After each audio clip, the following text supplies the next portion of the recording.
low, so I need to aim right at that.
Yep, that one's on. This holder as close to dead middle as I can.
Hits that one. It's kind of hard to tell where the middle is.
good. I'm aiming just a little bit. I can't quite see it clear out there. Let's aim a little farther over to the right.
This will be the last magazine.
Goes a little bit.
So that was me shooting the AR-9. It was kind of noisy in the range. I think their air conditioning is not working so great.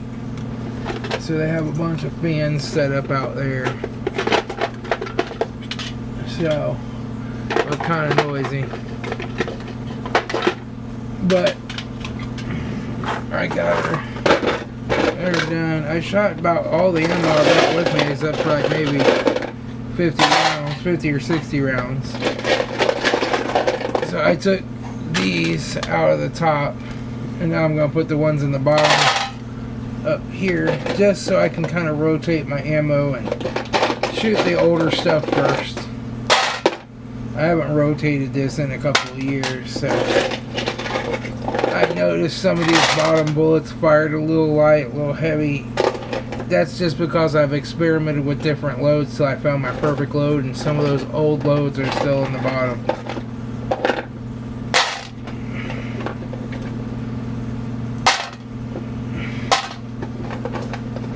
And yeah, I should have my gloves on, but I won't touch my mouth or anything, and I'll wash my hands with the D-lead. And I need to spray this out and clean it out.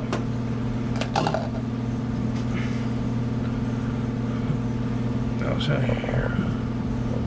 I'll try to show you what I'm doing here. There.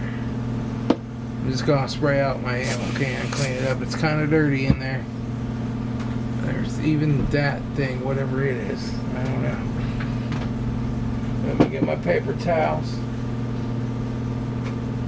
I almost always use these shop towels for working with gun stuff. They're just more durable.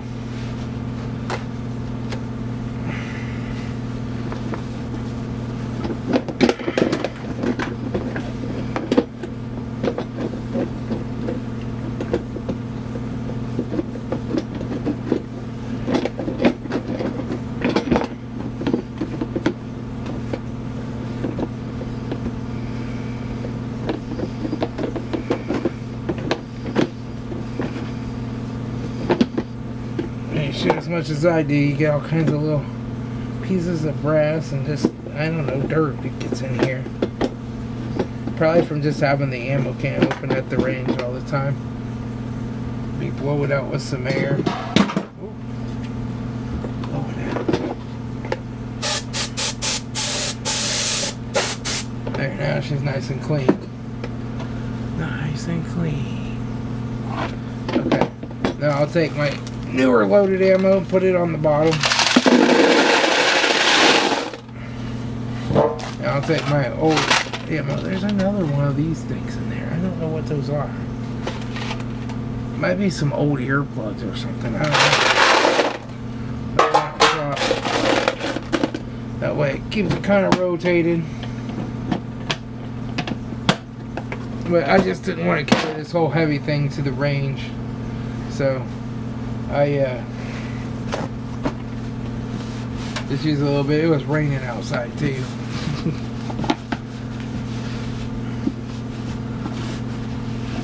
Now I'll spray this down with some D-lead around the handle.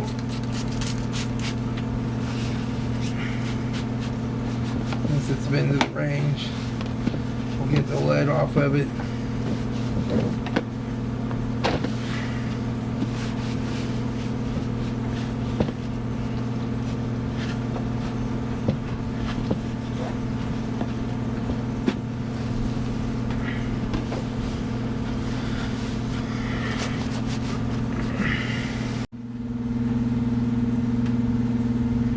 Alright, I'm not sure if I got there. I think I just ran out of battery, but anyway, I'm just cleaning off my box with some D-lead, making sure it's nice and clean. I rotated the ammo.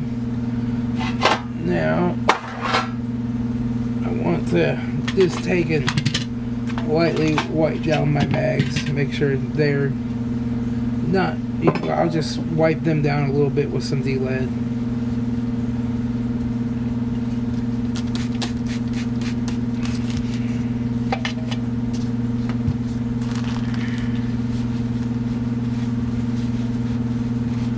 You're not going to get it all, but you can get as much as you can. Yeah, that's the key. Just get as much as you can.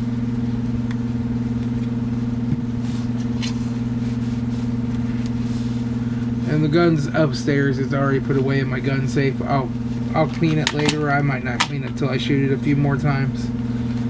I'm not one of those anal, like, I've got to clean it every day kind of guys.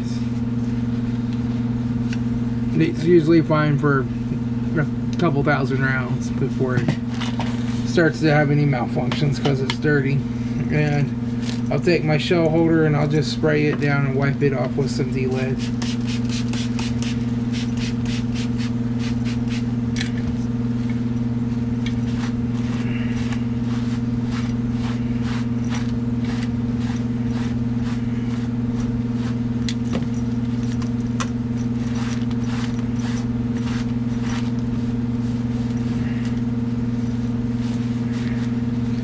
Now this little casing catcher, it will work on my AR-15s too, and it does an awesome job on both the AR-9 and the AR-15. And it was really cheap. I got it like really cheap on Amazon or somewhere, and it works absolutely perfectly for somebody that wants to reload and save their brass. And you can put this through here, you do when you do the gun, but I just tug it back like so. And I usually leave it hang right there. And I'll make sure my mags are all wiped down good. And then these magazines get stored in my ammo can.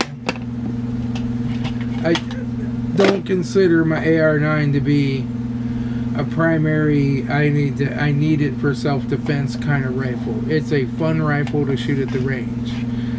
I have better rifles that aren't made out of polymer lowers that are for if I need to grab it and go and defend myself or defend my country or something like that. So I don't leave the mags loaded for that.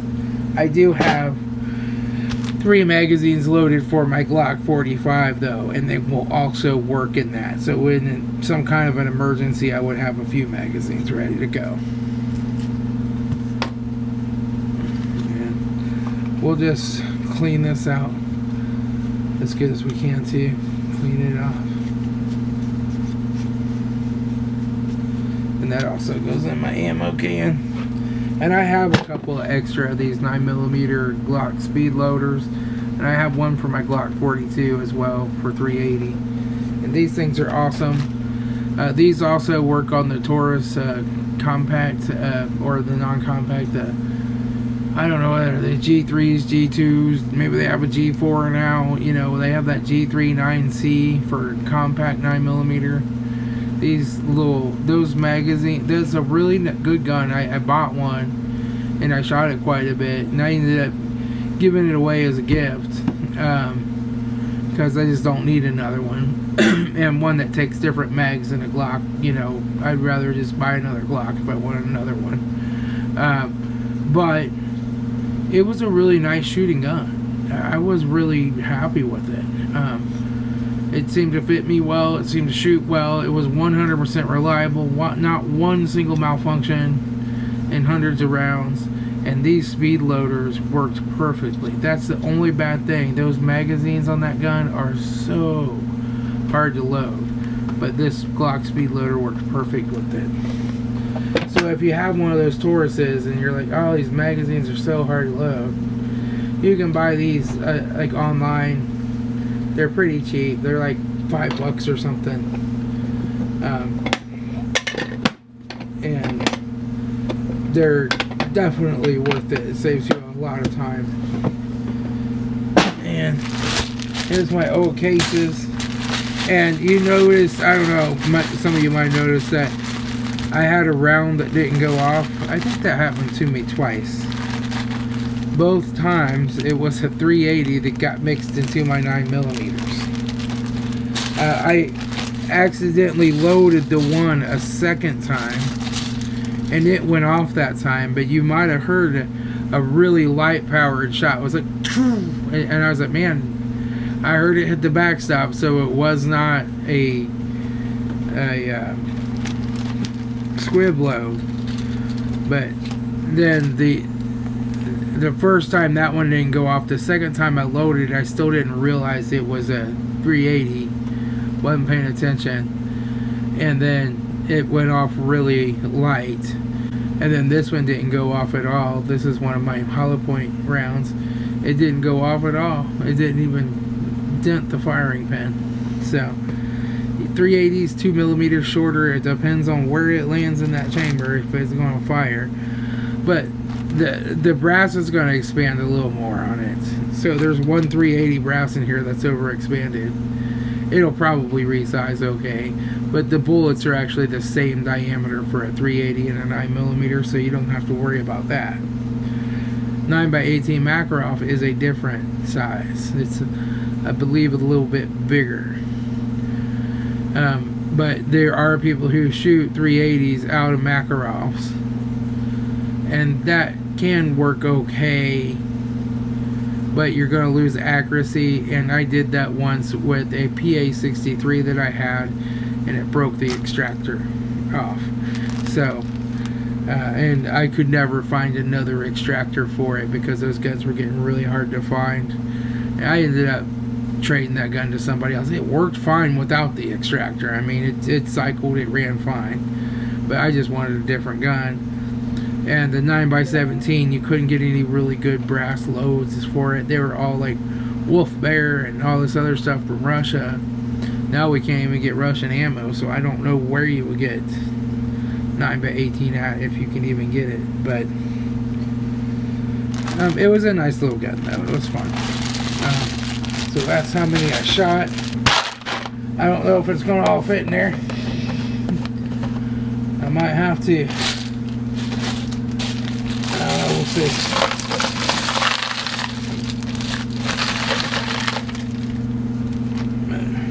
Yeah, it fit. That fills that one completely up. I have to polish this and put primers. You know, you just rotate through brass. I always keep plenty on hand, because when I'm shooting my AR-9, I can keep it with the brass catcher, but with the Glock, when I shoot that one, I can't keep it because brass that hits the floor at my range, they won't let you pick it up. Alright, that's all I got, folks. I'll talk to y'all later. This is Tom, your Frugal Prepper.